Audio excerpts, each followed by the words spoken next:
All right, where they at? Where are they? Have y'all seen them? I ain't seen them. I don't know where they at.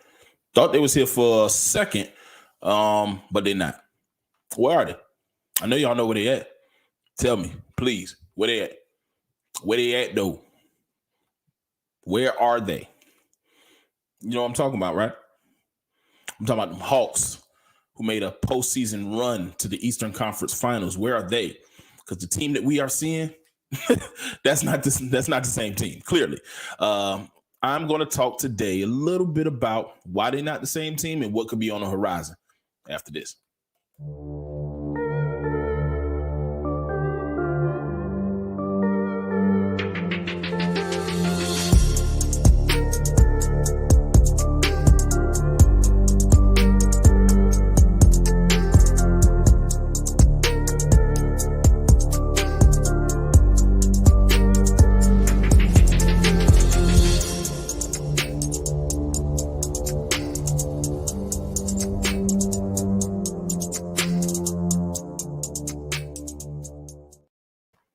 What's going on? This your boy ManDown Zo, and I'm back with another episode of Bird Dog Brave Talk, where I talk about my favorite teams. And while my Braves have won a World Series championship this year, my Dogs are actually playing tonight because it's really early Monday morning here. Playing tonight for the national championship. My Falcons season ended today with a loss. I'm going to tell you why that's not such a bad thing in a later video, but that's not what we talk about today. But there's a team that I root for that showed a ton of promise, especially during the playoffs last year. A coming of age of some sort last year. An announcement, a pay attention notice, putting the whole league on standby. The Hawks are here. And that guy who you said was going to be a bust, Trae Young, he's a superstar. And Travis Slink, the GM who used to GM the Warriors, he's come here and he's put together a team. And nobody saw this coming, but we finally got healthy. We finally started to gel. And even with pieces missing time, we were 2 games away from the finals. 2 games. Arguably, had Trae Young not been hurt by stepping on the ref, we probably, it's arguable, but we probably would be in the finals. We would have been in the finals. So much promise was coming off of that season. Big news for the offseason was, were we going to re-sign John Collins? Were we going to bring back the core? We were going to keep our nucleus together so we can make another run, keep this group together. There's no need to trade. There's no need to move stuff around too much. So what did we do? Sign Clint Capella first to an extension. He was a big part in the playoff run. We signed John Collins. Re-signed him 4-year after he held out for the previous year for a bigger deal, which good on you, John Collins. Got him signed. Extended Kevin Huerter. Re-signed Lou Will. We essentially, with the exception of Chris Dunn, I think Tony Snell, Brandon Goodwin, who I think probably should have been brought back, but the exception of a couple of other guys, we brought the whole crew back, and we brought in a defensive point guard in DeLon Wright with some size. So it looks like we addressed every single possible hole that we had, in addition to falling into Jalen Johnson and Sharif Cooper in the draft. Offseason could not be handled better. A little bit of luck, a little finesse, more so just bring back what you had and run it back. Nate McMillan got the guys to buy in defensively. So the season starts. First game, we beat the Mavs, I think, regular season. Of course, John Collins had that ridiculous dunk in the preseason, but that's just fun basketball. The first meaningful game was against the Mavs on primetime TV. Trae Young didn't have a superstar type game, but he had a double-double, which he's going to once again finish the season with a 20 some odd, almost 30 points and 10 assists again this year. And we beat the Mavs handily. That was supposed to be the precursor. But then some things started to happen. We lost DeAndre Hunter with a wrist injury. Big part of our team. We lost Bogey for a little while. And then the COVID thing started to happen, and we were one of the few teams who did not get any postponements of our games, even though it was 3 rotation players, 2 starters, and the rest 10-day contract guys on our roster. For some reason, Adam Silver didn't see the need to postpone any of our games, but he sure postponed those Heat games. Might have had something to do with Trey saying the regular season is boring. Here you go, Trey. You bored? I got a task for you, like an old parent used to do. We take care of that. That first game, and then after that, I think we went on a 6-game winning streak. We went on a 6-game losing streak, then turn around, went on a 6-game winning streak. So I'm like, all is right again. And it wasn't. Inconsistent play all around. The only consistent player is Trey on offense because he is carrying the offense. The point differential with Trae Young off the court is astounding at times, enough to bring to attention all of the Trae Young doesn't play defense crowd. And let me just say this right here, right now. I'm going to look at the camera. We knew who Trae Young was when we drafted him. We knew what he was when we drafted him. He is a 6'1", maybe, probably like 5'11", 6 foot, 170, maybe, probably like 160. Point guard who's not uber athletic. He's crafty, he's quick, but as far as extreme jumping ability, he doesn't have that. What he does have are killer instincts, a great handle, supreme elite vision, and he can score the ball at all 3 phases of the court. Better than most. He is not a defender, nor will he ever be a defender. And I am not trying to defend him not defending, but stop saying defense is all about effort. It's not. It's stupid to say. The coaches used to say that just so you could try hard. But guess what? You still get cooked. You will still get cooked by that offensively skilled player on the other side, even though you tried your best. He still dropped you off. He still put 30 on your dome. It's not about just effort. Yes, you have to have effort on defense. You have to have effort on offense. You have to have effort to grab a rebound, to do a jump ball. Everything takes effort. Effort means to try. You have to try to do all of those things.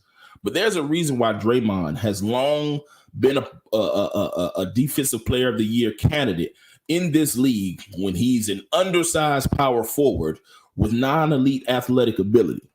It's because he's a skilled defender. He mentally knows what to do. He knows how to position himself. And there's some guys like that. Tony Allen was like that. He just knew how to play defense. He just knows how to do it. They're good at it. There's some great shot blockers. They're great shooters. They're great rebounders. And they're great defenders. Everybody's not going to be everything. Yes, basketball is a two-way sport. You have to play offense and defense. But if Trae Young was 6'3", 6'4", and about 190, 200 pounds, I guarantee you he would be able to play better defense. But and if he kept everything else, but he's not. Stop complaining about Trae not playing good defense. He's never going to play good defense. He is a catalyst on offense. He's an offensive threat. He's a savant when it comes to passing the ball.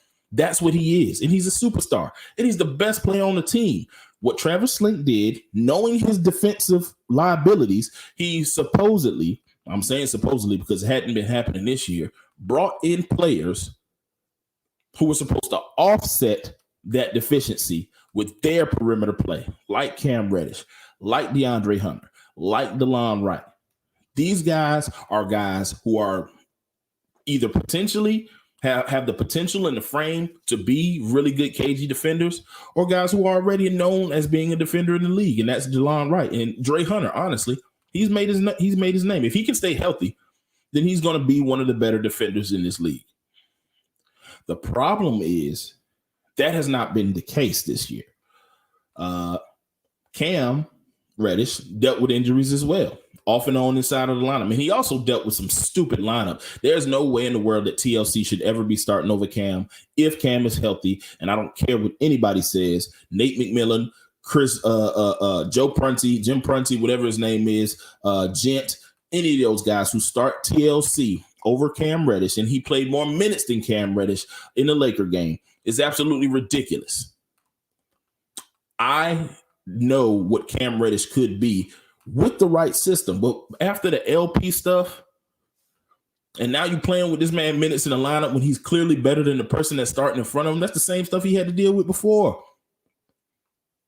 No, like, stop. I want Cam to be a Hawk for life because I know what his potential could be. I think he could be possibly a number one option. He won't be a number one option on this team, but he could definitely be a strong number two if he's groomed properly. He's not being groomed properly, and I wouldn't be surprised if he's already requested a trade. Anyway, Cam Reddish was brought here to be a good defender. He has not been that this year. For the most part. Every once in a while, he'll show those flashes.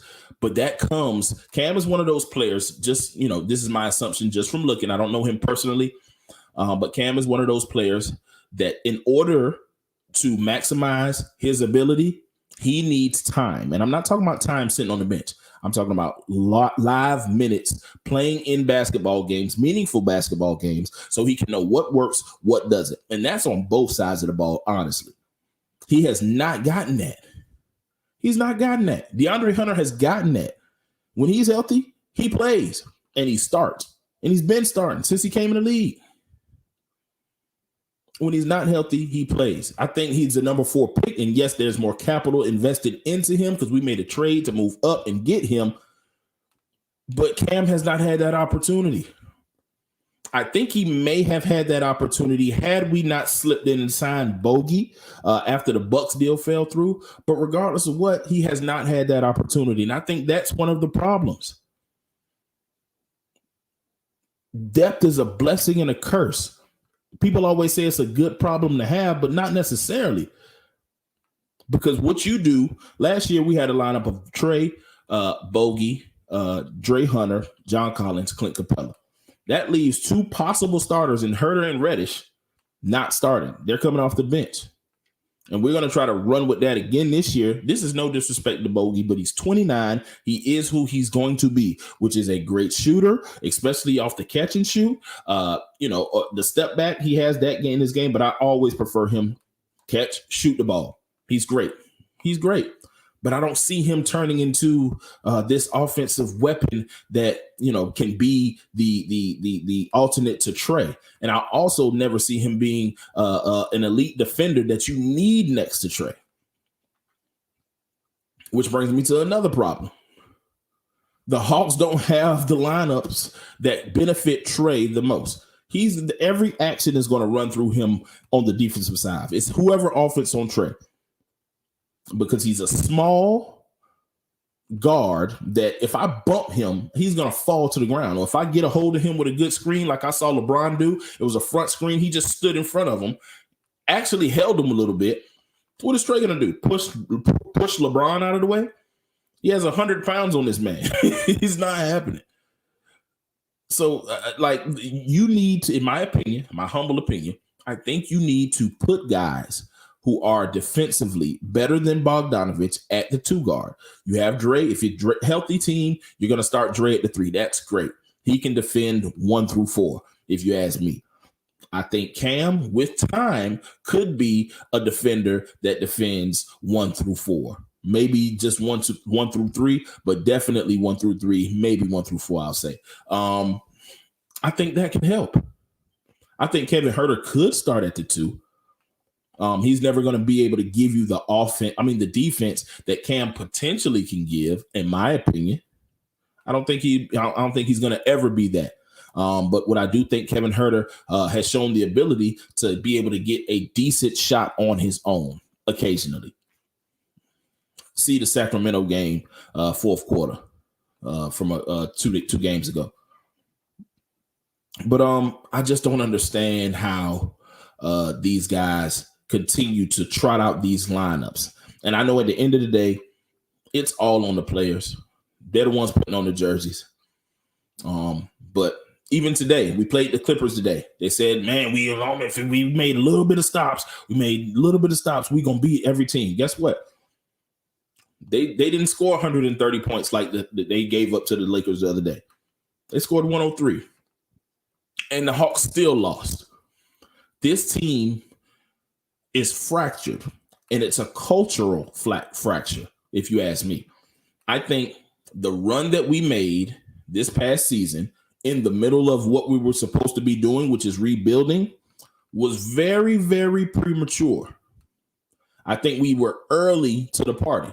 I think we surprised some folk because we was playing with house money. After we beat the Knicks, which I knew we were going to beat the Knicks, and everybody's acting like, oh, man, the Hawks got the better roster after the fact. But before, it was like the Knicks in 5, Knicks in 6. Everybody said that, especially Knicks Fan TV and all the rest of these outlets that support their team. I'm not telling you not to, but I'm telling you what you said. After your game 1, I'm not worried. We only lost by 2. Randall's not going to have these bad games. They didn't know who the Hawks were until the Hawks showed them who they were.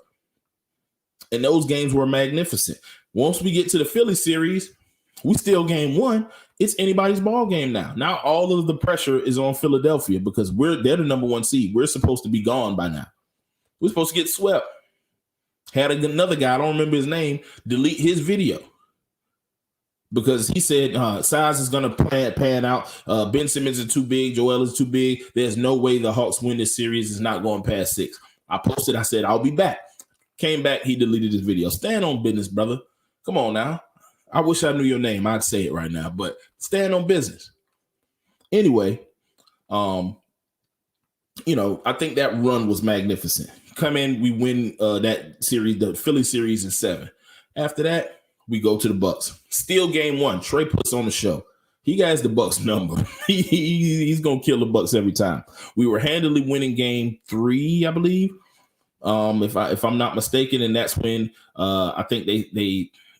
Is that when Trey got hurt? Game 3 or game 4? I can't remember which one it was, but it was in Atlanta. And we were up. Even before Giannis got hurt, we were winning the game. I think the lights went out one time before and it killed all the momentum. But all I know is that had he not stepped on the ref, it would have been arguably a 7-game series. And I think the Hawks probably could have taken it. But we were early. We didn't even make our goal this season was just making the playoffs. I mean, our goal last season was just making the playoffs. We made it to the Eastern Conference Final and was 2 games away from the finals. That's early. We jumped the gun. So what did this team do? We went in win now mode. Now, once you achieve such heights, the only step after that is the finals. And we come out being the exact same Hawks team that we were. But now everybody knows. Now everybody's on notice. They're clear. They clearly know who we are, and they clearly know who drives this team. So now they can scheme and game plan better. That's where I think we're making a cultural mistake. We win now mode, and if we don't win now, then things have to change. Travis Slink went on I don't remember the radio station because I live in North Carolina now. But he went on a radio station. I heard a clip from him, and he's saying that it would behoove him to look at some things and make some changes and do some things. And I agree. At this point, I mean, we're in January and we're under 5 games under 500. Granted, we're only 2 games away from that 7th seed. We're only 2 games away. The teams that have the same amount of record because everybody's been going through that COVID stuff. But I think that some changes do need to be made. I think personally, Gallinari, as great as he's been in the career that he's carved out for himself, he is 6'10". He does not move laterally. He's not going to play great defense. And if his shot is not falling, he is absolutely useless on the court. We got to find a buyer. Lou will. Love Lou since he was at South Gwinnett. Um,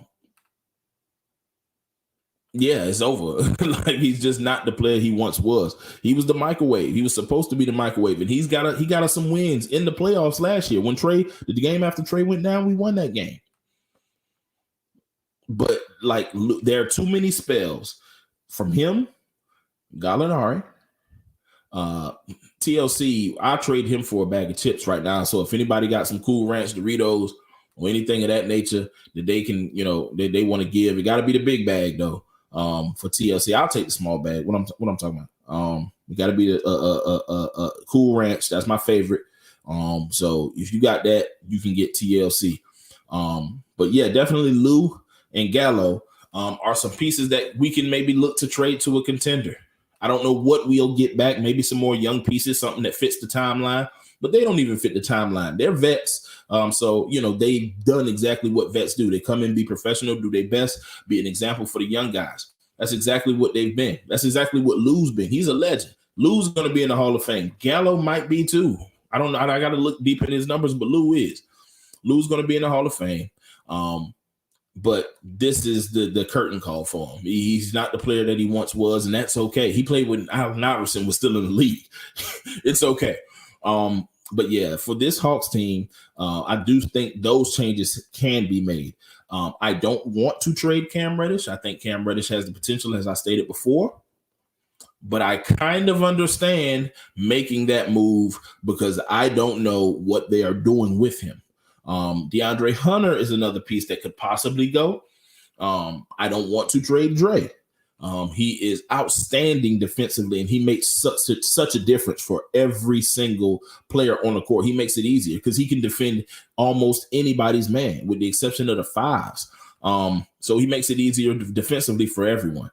However, I don't know how many times he's going to miss time.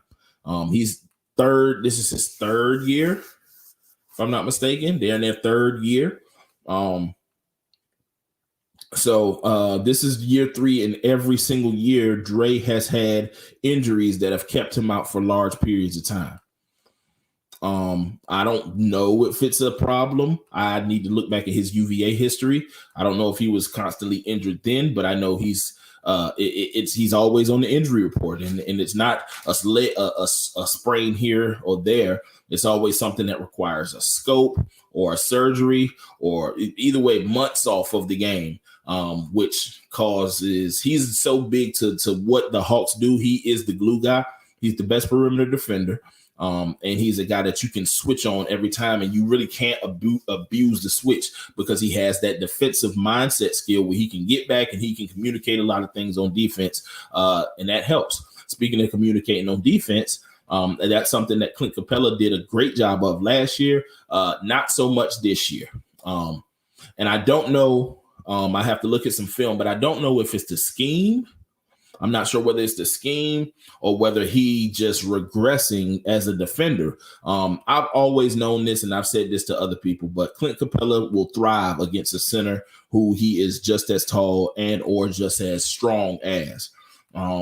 He has a lot of trouble with the bigger guys. Joel Embiid, everybody has trouble with Joel Embiid, Jokic, but even Yusuf Nurkic, who is not that caliber of player. But he definitely, they outmuscle him. And I think he mentally shows that. He can run like a deer. He'll outrun anybody. But he gets outmuscled down there, allows them to score a lot, which brings his rebounds down. And on the offensive end, he looks gassed a lot of the times when he's going against those bigger guys. He has a no trade clause. I checked that. But if we could get something in return, maybe a Miles Turner, I'd be willing. To make that trade, because Miles Turner fits the timeline a little bit better. He does not have to post up in the paint.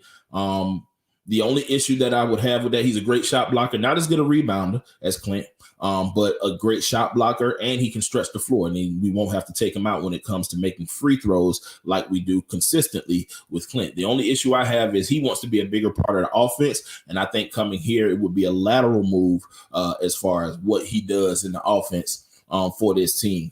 John Collins, he's made great strides on the defensive end, especially on help side defense. I've seen him make help side blocks this year that I never thought that I'd see him make I do, man to man is definitely going to continue to be a work in progress for him because, like I said, he's 6'9" and he's not the biggest guy either.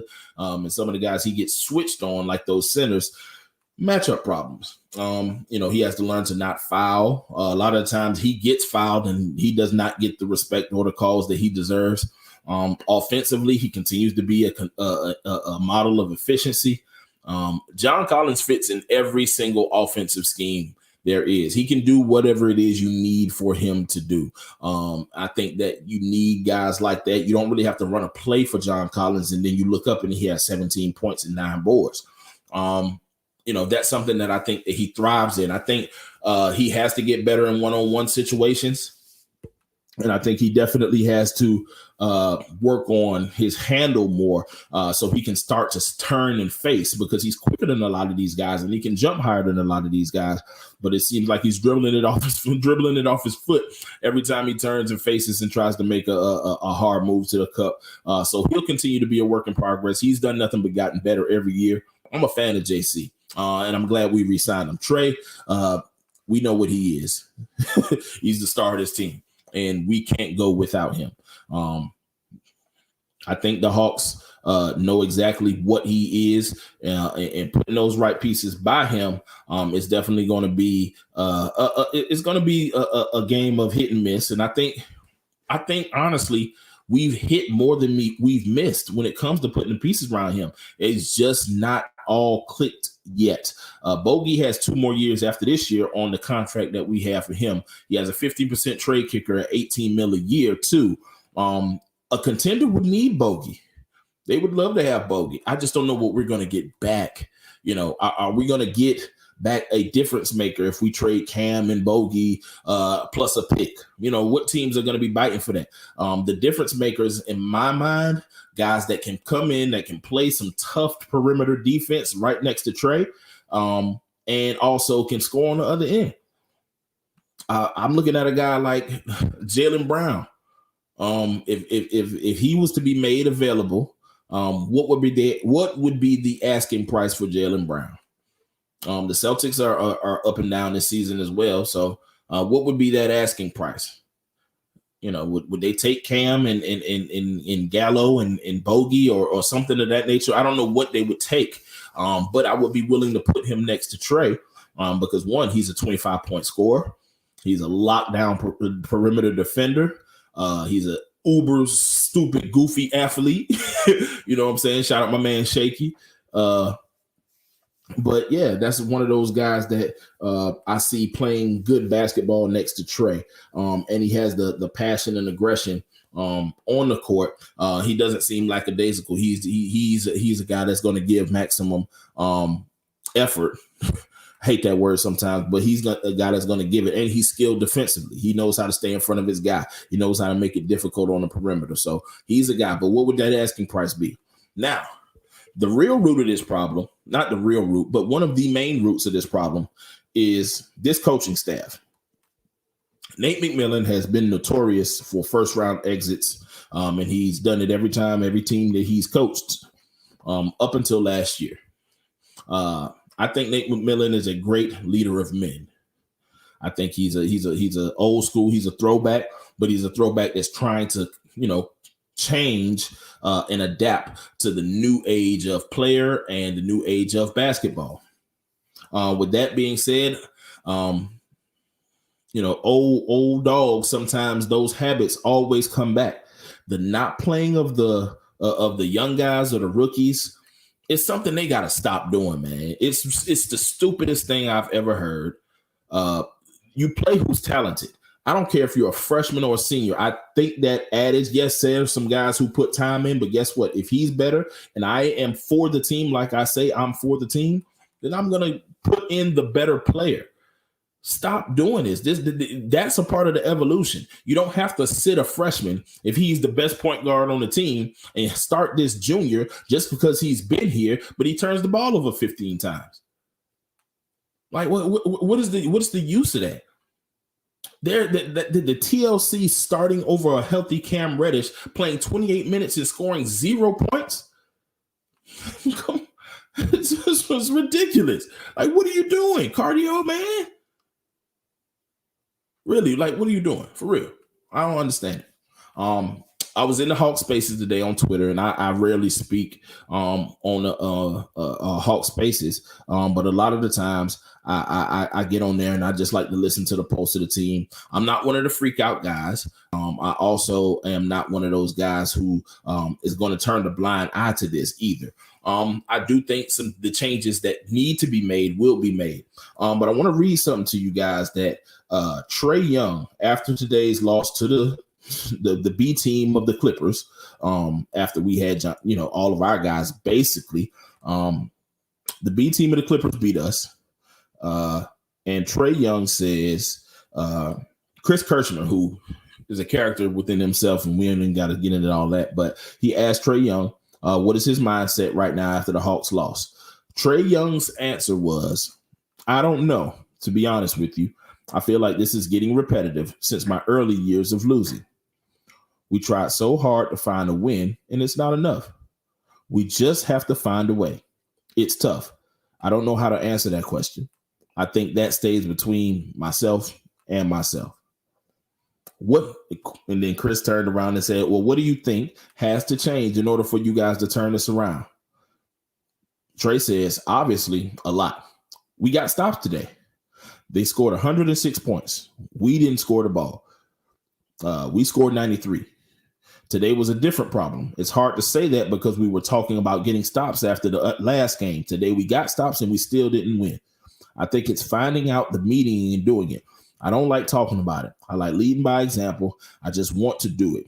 I don't want to talk about it anymore. So clearly, he's not happy. And understandably so. It doesn't feel to be in the Eastern Conference Finals and then be out of the playoffs, 35, 40 games into the season.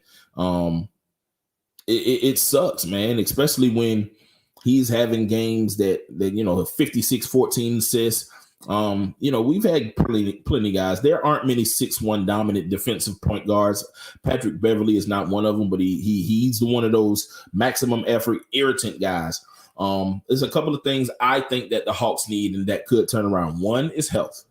I think DeAndre Hunter needs to come back.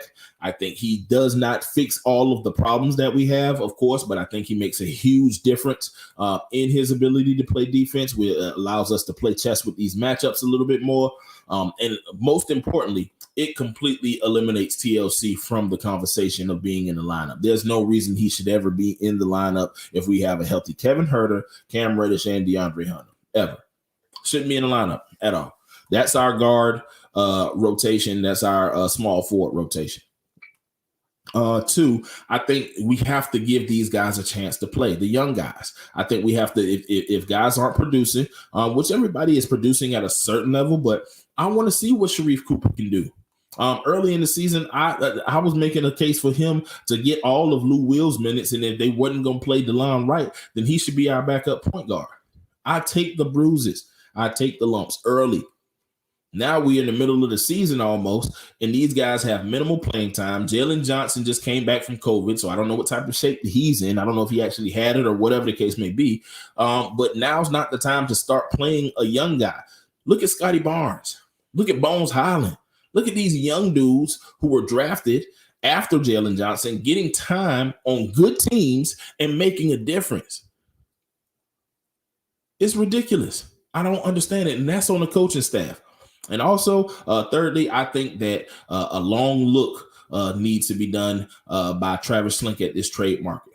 I understand looking, but don't pull a trigger if you don't need to, because you could end up messing up a great thing, and then 3 years later, we'll be thinking about what could have been. You have your core. These guys are young. You keep this core together, they're going to win a ring. I'm a firm believer of that. I'm a firm believer that these guys are going to win a ring and win a ring soon.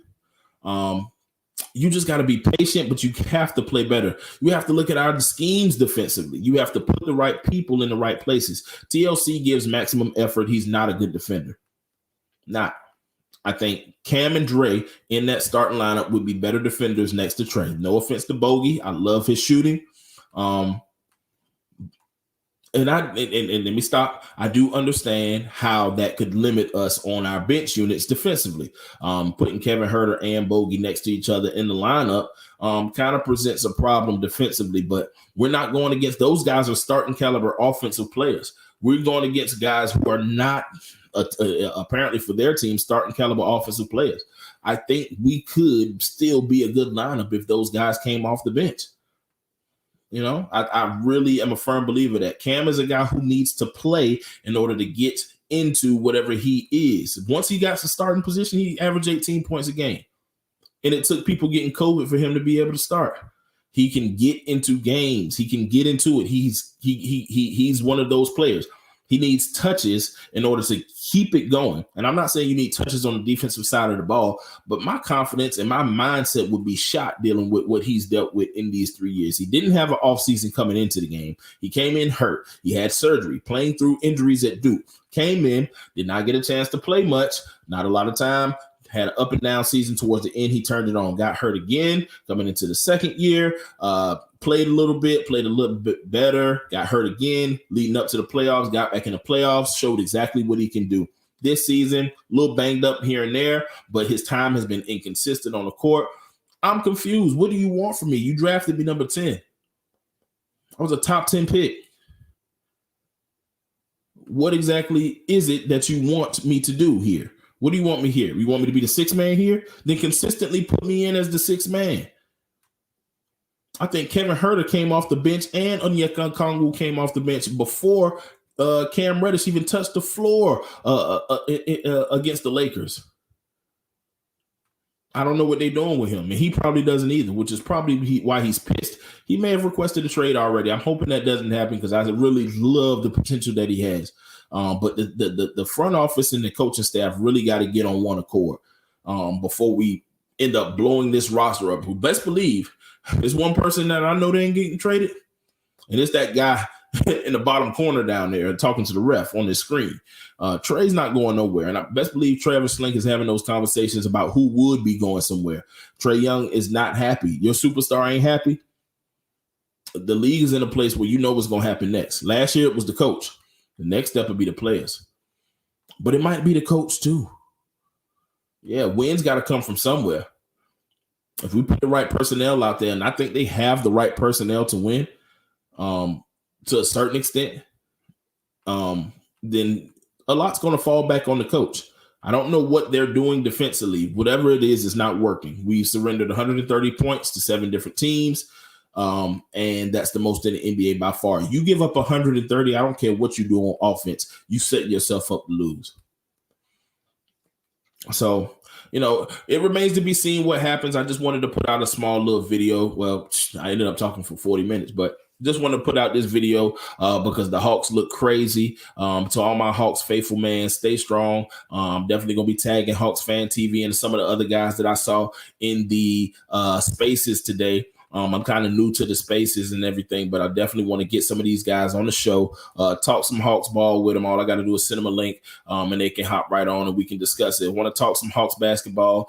Not all of them are fans of all the teams I'm fans of, but they definitely Hawks faithful. And I definitely want to get them on the show to get some different insight. Definitely shout out to my boy Ether, Miss D, Yoda, Rashad Phillips. Those are the guys that I follow. E. Scott, you know, it's a lot of those guys. I hate to start naming names, but you know, those are the people that I look to when I jumped on the Twitter spaces and definitely, you know, they seem to lead and have positive insight when it comes to Hawks Twitter. So those guys are dope. I definitely want to keep y'all engaged. More content coming soon. You know, I got to do a Georgia Bulldog video with that national championship getting ready to be played and won by the Georgia Bulldogs. You heard it here first. But yeah, man, y'all go ahead, like, comment, subscribe, share. Make sure y'all tune into the ManDown podcast every Tuesday between 9 and 9:30. With me and my fellas, we chop it up, man, with my dogs. And we have a good time talking about sports and anything else. This your boy ManDown Zo. Catch y'all next time. Peace.